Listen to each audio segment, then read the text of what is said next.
Hello everyone, কেমন আছো তোমরা সবাই? আশা করি সবাই তোমরা ভালো আছো। আমিও খুব ভালো আছি। দুই বোন শুয়ে শুয়ে দেখছে টিভি, আর পুপু চালাচ্ছে হচ্ছে কার্টুনগুলো। আর কার্টুনের মধ্যে যেই কুকুর, বেড়াল, গরু এইসব দেখছে, লবঙ্গ কী করছে, দেদার সুরে ডেকে উঠছে বারে বারে, আর মন দিয়ে কিন্তু টিভিটা দেখছে। এরপর একটু রেডি হয়ে যাব ওই বাড়িতে।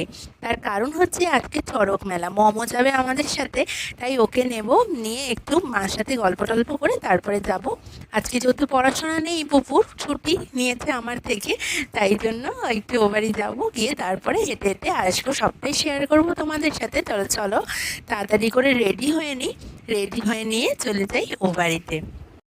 এইবারই চলে এসেছি রেডি হয়ে। আর একটা ইন্টারেস্টিং জিনিস তোমাদের সাথে শেয়ার করি। আমার ভীষণ ভালো লাগে এই যে বুলবুলি পাখিগুলো না, এখানে এসে বরাবর এখানে এসে ওরা বাসা বাঁধে। বাসাগুলো এত সুন্দর করে বানায় মুখ দিয়ে, যে মানে অবিশ্বাস্যকর। দেখলে মনে হয় যে কি করে ওরা কিভাবে বানাচ্ছে, এত সুন্দর করে বাসাগুলো বানায়। আর এরকম করেই অনেক বছর ধরে ওরা না এখানে বাসা বন্দি করছে আর কি। ওদের ডিম পাড়ছে, বাচ্চা ফোটাচ্ছে, বাচ্চাগুলোকে আবার উঠতে শেখাচ্ছে। তো সব গল্প টল্প শেষ করে চলে এলাম হচ্ছে মেলাতে। আর মেলায় দেখো কি প্রচণ্ড ভিড়। এখন কিন্তু ঘড়িতে বাজছে মোটামুটি 9:30। 9:30টার সময় এতটা পরিমাণে ভিড় আমাদের এখানে চড়ক মেলাতে। আমাদের ব্যারাকপুরের চড়ক মেলার কিন্তু নাম আছে ভালোই, ওই জন্য সবাই এসে দলবদ্ধ হয়, মেলা ঘুরতে আসে, ভীষণ মজা করে, আনন্দ করে। আর ওই যে প্যাপু করে বাঁশির আওয়াজ, সেটা তো রয়েছে, মেলায় তো থাকবেই। এইটুকুনি হাঁটতে গিয়ে এত পরিমাণে ঘেমে গেলাম যে কি আর বলবো। এই যে বাবাইও এসে গেছে অফিস থেকে। গাড়ি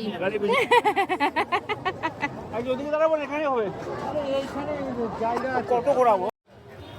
মেলায় এলাম, সারাক্ষণ ধরে ঘুরলাম দুবার করে। আগে তো 4বার করেও ঘুরতাম, কিন্তু এখন আর ভালো লাগছে না, এত গরম পড়েছে না। আর কিছু না কিনলে কি হয়, তাই জন্য ভাবলাম কিছু একটু ঘুরে ঘুরে দেখি কি কেনা যায়। আর এই সাপগুলো দেখে ছোটোবেলায় এত ভয় পেতাম, কিন্তু পুপু বলল যে আমার তো ভয় লাগছে না মা, তুই কেন ভয় পেতিস।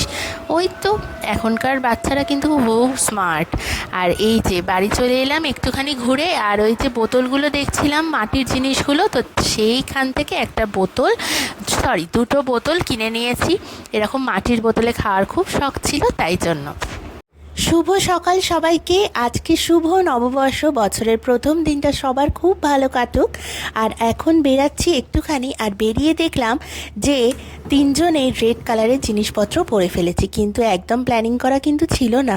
হঠাৎ করে তিনজন তিন রকমভাবে রেডি হওয়ার পর দেখি ওমা, এই তো তিনজনেই লাল জিনিসপত্র পরে ফেলেছি। বাবাই গেছে একটু মিষ্টি আনতে, তার কারণটা বলছি। আর পুপু হাতে করে লুকিয়ে লুকিয়ে নিয়ে এই ক্লিপগুলো চলে এসছে, বলছে এখন বেঁধে দে। তো চলো যাওয়া যাক, কেন মিষ্টি আনতে গেছিলো সেটাও এক্ষুনি বলছি। আর আগে সোমনাথ মন্দিরে একটু দাঁড়িয়ে প্রণাম করে নেব, যেখানেই যাই আমরা প্রণাম করে এখানটা যাই, তারপরে রওনা দিই। তো বলছি কেন বেরিয়েছি সকাল সকাল এত। সার হয়, সার, গোবর সার, গাছে দিতে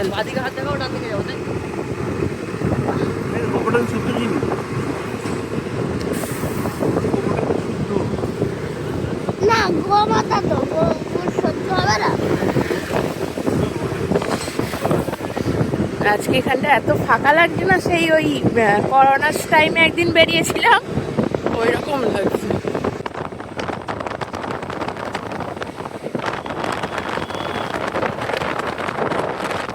সকাল সকাল এত রোদের মধ্যে বেরাতে হয়েছে যে কি আর বলবো। আচ্ছা বলো তো, এই মন্দিরটা কারা কারা চেনো? আমাদের ব্যারাকপুরের দিকে যারা থাকো তারা নিশ্চয়ই চেনো, অবশ্যই আমাকে কমেন্টে জানিও কিন্তু কারা কারা চেনো। এই যে মা শীতলা, সকাল সকাল তার দর্শনেই চলে এসেছি। কারণ আমি যখন ক্লাস 12-এ পড়তাম তখন একটা মার কাছে মানত করেছিলাম যে আমি যদি ভালো মতো পাশ করে যাই তাহলে তোমার কাছে এসে পুজো দিয়ে যাব মা। কিন্তু সেই সুযোগ আর হয়নি। তারপরেও একটা মানত করা হয়ে গেছিলো যে বাবাইয়ের যখন অ্যাক্সিডেন্ট হয় তখন বাবাই যদি সুস্থ হয়ে যায় তাহলে পুজো দিয়ে যাব, এটাও বলেছিলাম। কিন্তু দুটো মানতই আমার একদম মাথা থেকে বেরিয়ে গেছিলো। বাবাইকে বলে রেখেছিলাম যেহেতু ওর মনে ছিল, তাই বাবাই বলল যে চলো বছরের প্রথম দিনটা মার কাছ থেকেই শুরু করি গিয়ে। তো তাই জন্যই চলে এসেছিলাম পুজো দিতে। আর তারপরে এই আবার শম্ভুনাথ মন্দিরের সামনে দাঁড়িয়ে আখের রস বানাচ্ছিল একজন। ভাবলাম চলো, প্রচণ্ড গরম লাগছে, এখনই এত গরম পড়ে গেছে যে মানে জল ছাড়া এক মুহূর্ত চলা যাচ্ছে না। আর এই ঠান্ডা ঠান্ডা আখের রস খেতে কার না ভালো লাগে বলো তো। আর পুদিনা পাতা দিয়ে যেহেতু করে দিয়েছে, আরও না রিফ্রেশিং লাগছে ব্যাপারটা।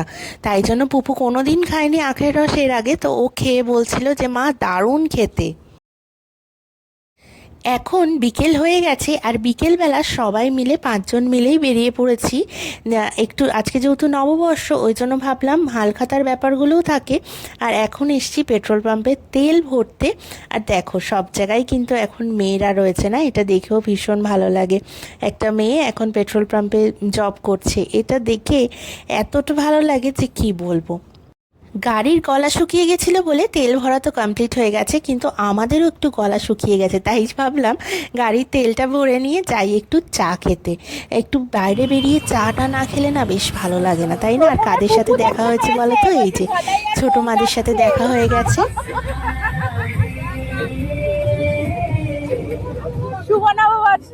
ওদেরকে টাটা বাই বাই করে তারপরে আমরা একটু যাচ্ছি এখন সোদপুরে চা খেতে। সোদপুরের দোকানটায় কারা কারা চা খেয়েছো, ব্যাপক চা করে, এত ভালো মালাই দেওয়ার চাটা কি আর বলবো। আমি তো গেলে সব থেকে বড় ভারের চাটাই নিই। আর আজকে সোমনাথ মন্দিরে ফেরার সময় দেখলাম প্রসাদ দিচ্ছিল, ফ্রাইড রাইস তার সাথে আলুর দম। কে ছাড়ে বলো, এত সুস্বাদু প্রসাদ। তারপরে আমি আর বাবাই বেরালাম হালখাতা।